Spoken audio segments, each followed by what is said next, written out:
Bienvenidas una vez más a Preguntas y Respuestas de Mujeres Radiantes. Es un placer muy grande compartir con ustedes las verdades bíblicas que nos edifican y nos ayudan a comprender con mayor claridad la voluntad de Dios para nuestras vidas.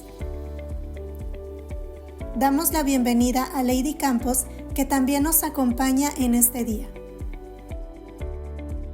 Bienvenidos a su podcast de Mujeres Radiantes. Estamos muy contentas de poder estar con ustedes de nuevo hoy.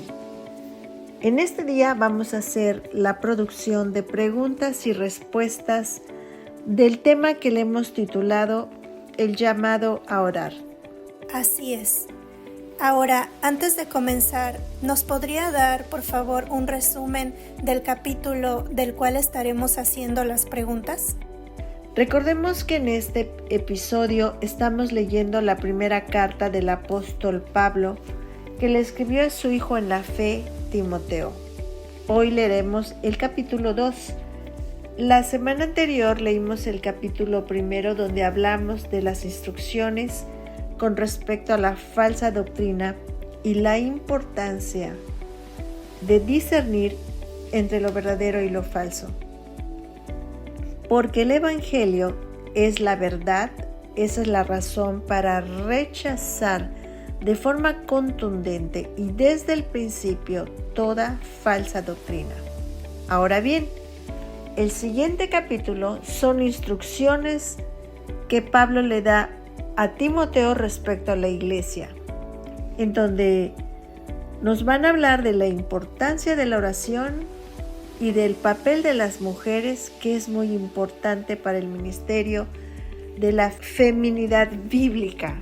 Cuando los hijos de Dios se unen o se juntan para adorar, van a practicar 3 puntos que son los siguientes. Número 1.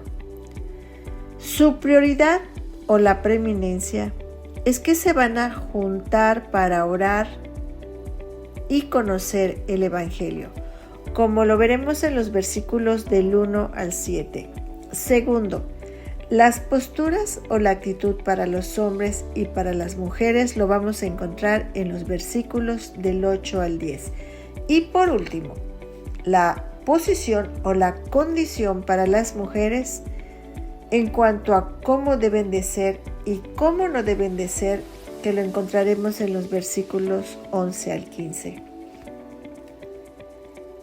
Señalamos que en la palabra la mujer y el hombre son iguales delante de Dios, pero con diferentes roles y funciones.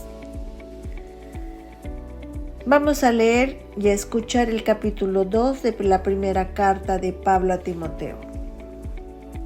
Exhorto ante todo a que se hagan rogativas, oraciones, peticiones y acciones de gracia por todos los hombres, por los reyes y por todos los que están en eminencia, para que vivamos quieta y reposadamente en toda piedad y honestidad.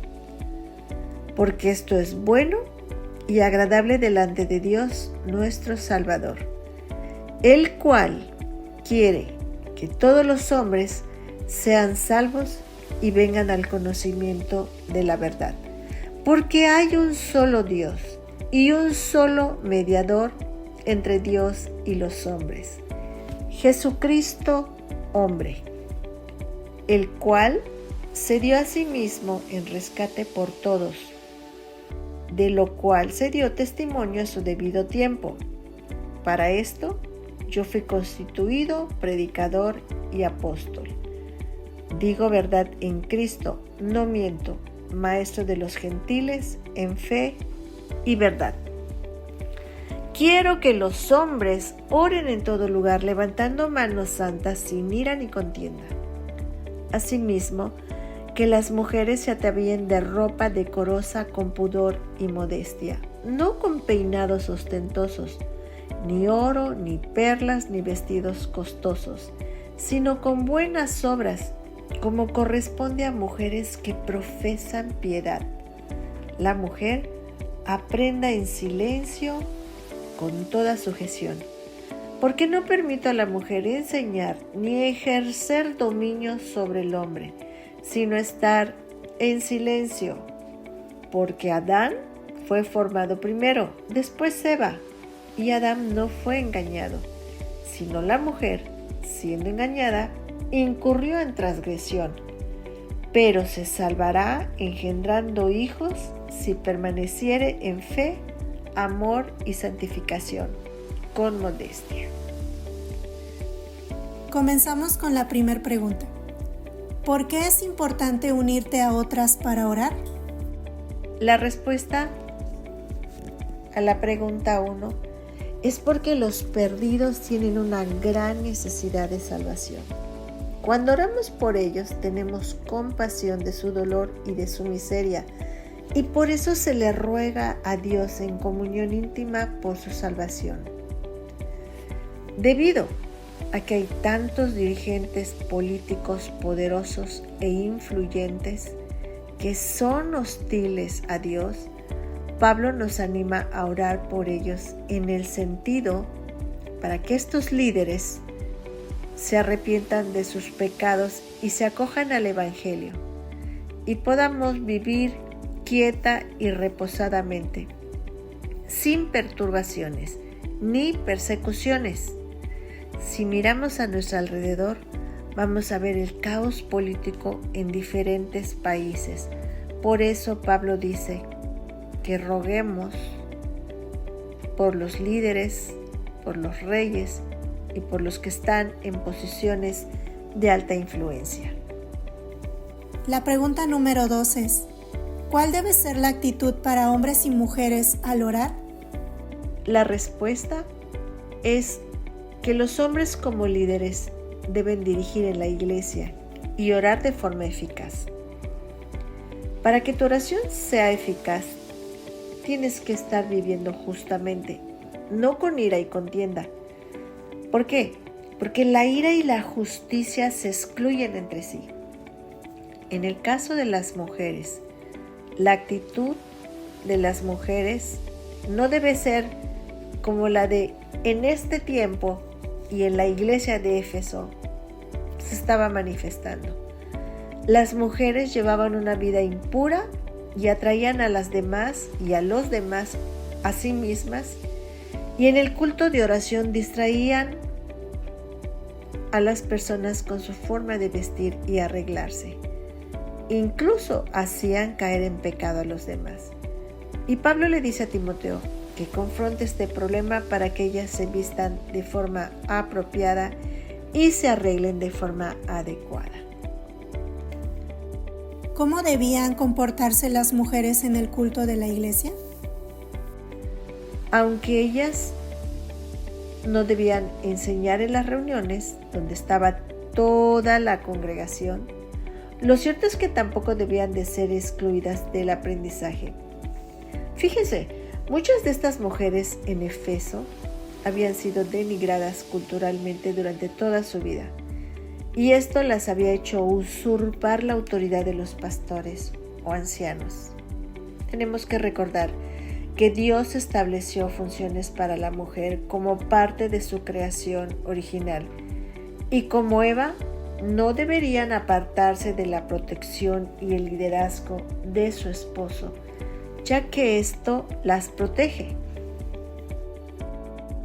La número 4. Como mujer, ¿se debe tener hijos para salvarse? La respuesta es que para nada. Como mujer, no debes de tener hijos para salvarte. La mujer se salva por gracia mediante la fe en Jesucristo, su Salvador. Esto lo podemos encontrar en Romanos 3, versículo 19 y 20. Y como última pregunta, ¿nos podría explicar a qué se refiere el versículo 5 cuando dice que la mujer se salvará engendrando hijos? ¿Qué tan importante es esta pregunta?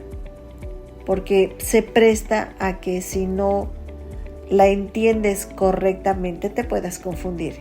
En este contexto, la palabra salvará significa que será preservada o que se mantendrá segura y libre, pero sin referirse a la salvación espiritual, ya que esto no depende de que se embarace, ni que tenga hijos o esposo, ni que se mantengan libres del pecado por medio de la crianza.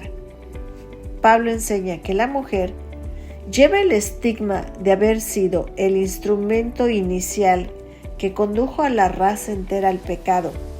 Por lo tanto, las mujeres que levanten una generación de hijos piadosos serán preservadas o libradas de este estigma. Al engendrar hijos, hacemos que se tenga un vínculo especial e íntimo, porque pasamos más tiempo con ellos y su influencia es mayor que la del padre. Es por esta razón que podemos levantar una generación de hijos piadosos. Pero obviamente, para que yo pueda enseñarle la piedad a mi hijo, primero tengo que ser salva, no primero tener hijos. Acompáñenme a orar, por favor. Amado Padre, te damos gracias por ayudarnos a entender las Escrituras.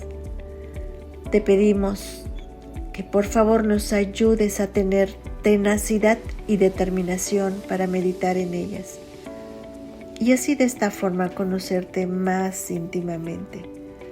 Danos gracia y ayuda para esconder tu palabra en nuestro corazón, para que tu Espíritu Santo lo traiga en nuestra mente cuando lo necesitemos. Ayúdanos a levantar hijos piadosos para la gloria de tu Hijo. En el nombre de Jesús. Amén. Amén.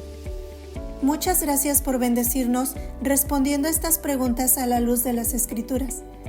Y damos las gracias también a nuestras amadas amigas y hermanas que nos escuchan. Que tengan un bendecido día.